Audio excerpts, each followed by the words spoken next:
अल्हम्दुलिल्लाहि रब्बिल आलमीन वलाकिबातु लिल मुत्तकीन वस्सलातु वस्सलामु अला सय्यिदिल अंबिया वल मुरसलीन अम्मा बादु फ़ौज़ु बिल्लाहि मिनश शैतानिर रजीम बिस्मिल्लाहिर रहमानिर रहीम। मैंने अपने मुर्शिद पीर सैयद मासूम आलम शाह साहब से पूछा कि मुर्शिद जी, हमें किन निशानियों से पता लगेगा कि अल्लाह ताला हमारी दुआएं कबूल करने वाले हैं। तब मुर्शिद जी बोले, अल्लाह ताला जब तहज्जुद में दुआ कबूल करने लगता है तो कुछ ख़ास निशानियां ज़ाहिर होती हैं। याद रखो, अल्लाह आपकी दुआ तहज्जुद में तब कबूल करने वाला होगा तो आपको महसूस होगा कि आपका अल्लाह से ताल्लुक़ मज़बूत हो गया है और आपके हालात में बेहतरी आने लगती है। मैंने फिर मुर्शिद जी से पूछा कि तहज्जुद क्या है? ये नमाज हम पर फ़र्ज़ तो नहीं की गई, तो फिर इसका अजर इतना ज़्यादा क्यों है? तो मुर्शिद जी बोले, इसका अजर इसलिए है क्योंकि इसका पैगाम नहीं आता, इसके लिए खुद उठा जाता है। आपके दिल में मौजूद तड़प आपको उठाती है, ऐसी तड़प जो गहरी नींद से उठा लाती है, जो हमें आधी रात में अपने बिस्तर पर सुकून से सोने नहीं देती। और इस तड़प के साथ जब बंदा अपने रब के हजूर अपनी पेशानी ज़मीन पर रखता है तो उसका वो सजदा उसे फ़र्श से अर्श तक ले जाता है। उस खुदाए बुजुर्गान और बरतर की रहमत अपने बंदे को अपने साए में ले लेती है। बंदा अपने रब के सबसे करीब होता है। उस वक्त बहाया हुआ हर आंसू आंख से बहता है और सुकून दिल में उतार दिया जाता है। हर तकलीफ हवा में खो सी जाती है।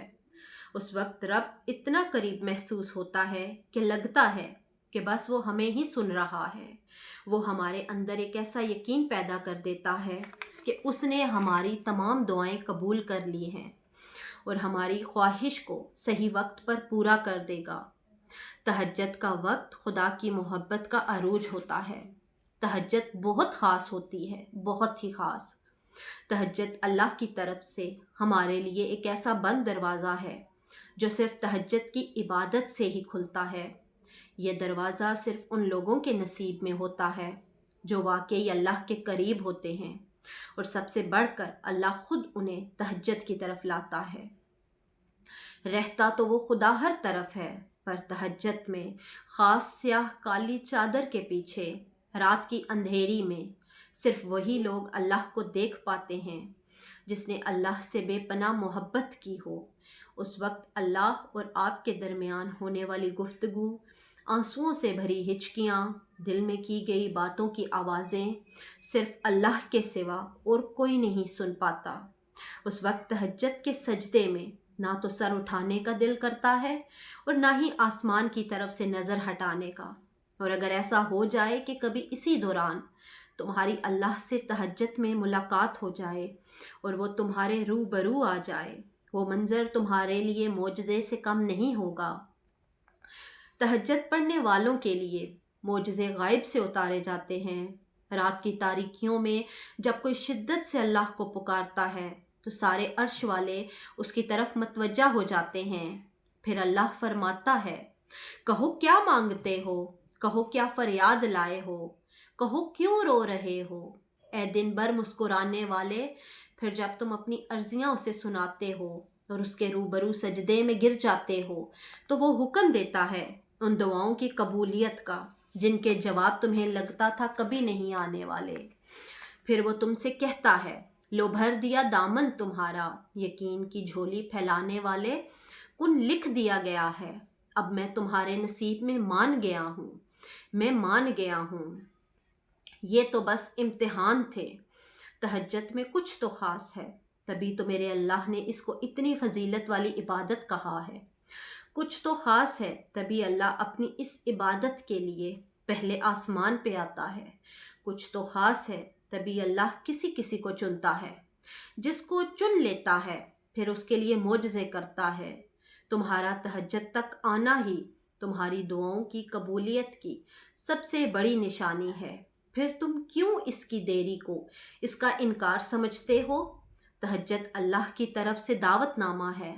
जब अल्लाह को किसी से मुलाकात करनी हो और बात करनी हो तो वो उसको तहज्जुद की लगन लगा देता है। جب یہ سارا جہان خاموش ہوتا ہے، پھر رات کی تاریکی کے اس عالم میں خدا اپنے بندے سے ہم کلام ہوتا ہے، اور تب یوں محسوس ہوتا ہے جیسے شارگوں کی حدوں کو توڑے ہوئے وہ رب ہم میں سما گیا ہے، اور محبت کی کیفیت دوڑنے لگتی ہے۔ پھر میرا رب فرماتا ہے، مانگ مجھ سے میرے بندے، تو نے جو مانگا میں نے دیا تجھے۔ مگر تب اللہ کے سوا کسی کی طلب ہی نہیں رہتی، اور پھر طلب اللہ کی ہو اور وہ نہ ملے، ایسا تو ممکن ہی نہیں۔ تہجد کا آغاز انسان سے تو ہو سکتا ہے، مگر اختتام صرف اللہ ہے۔ دل میں اٹھتی ہوئی مسلسل تکلیف اور جب رات بھر جگائے رکھتی ہے تو روح کو بے چینی اللہ کے روبرو لا کھڑا کرتی ہے۔ پھر جب درد سنایا جاتا ہے اور دعا کے لیے بے جان ہاتھوں کو اٹھایا جاتا ہے، جب سارا غبار باہر نکل آتا ہے تو سکون کی عجیب سی کیفیت طاری ہو جاتی ہے، جیسے سارے دکھ کسی نے اپنے اندر جذب کر کے روح کو آزاد کر دیا ہو۔ اللہ سے کی گئی وہ ایک ملاقات، وہ ایک گفتگو ساری الجھنیں سلجھا دیتی ہے۔ پھر مجازی دکھ نہیں بلکہ حقیقی محبت سونے نہیں دیتے، پھر رات کی نیند اچھی نہیں لگتی، پھر بس اللہ سے ملنے کی طلب رہتی ہے، پھر دنیا کی خواہشیں ختم ہو جاتی ہیں اور عرش والے کی لت لگ جاتی ہے۔